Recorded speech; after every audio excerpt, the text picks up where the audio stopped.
mudana gudoomiye mudanayaal anagoo gudida ilaalinta iyo dabagalka hantida qaranka PAC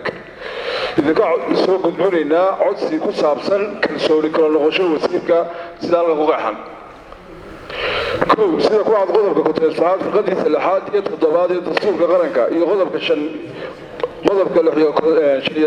firqadiisa 3 afraad ee xarasaadka golaha wakiilada xeer lambar 01/2021 oo awood u siinaya gudiyada goluhu inay u yeedhaan mas'uuliyiinta qaranka iyo madaxda hay'adaha dawladda si ay wax uga weydiiyaan gudashada xilkooda iyo waajibaadkooda ay qaranka u hayaan sidoo kale waxay firqada afraad si cad u sheegaysaa mas'uulka ima waaya kana laga adeega yeedhmada golaha iyo talaabada goluhu ka qaadayo laba gudida dabagalka iyo ilaalinta hantida qaranka ee golaha wakiiladu waxay tiraba 4 jeer u waraaqo yeedhmaha u qortay wasiirka wasaaradda qorsheynta warqadaha soo subadahoodu ay kala ahaayeen 01/2021 23/11/2021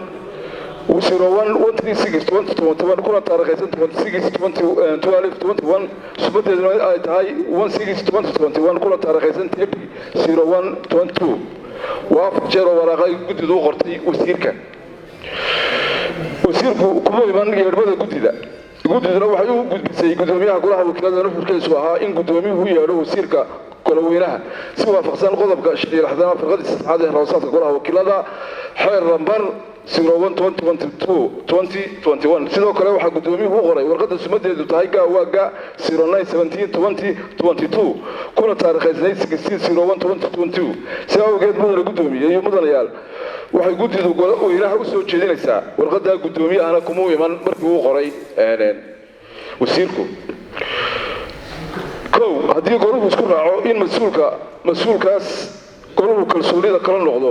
gudoomiyuhuna madaxweynaha qoraal rasmi ah uu ku wargelinayo in mas-uulkaasi gudan waayay xilkiisa dastuuriga ahaa isla markaana uu si weyn ugu tuntay dastuurka iyo qawaaniinta dalka iyo shuruudihii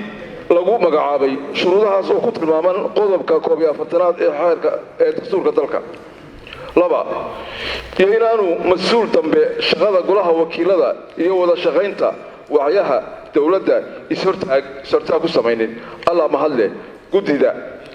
dabagalka iyo ilaalinta hantida qaranka way mahadsan yihiin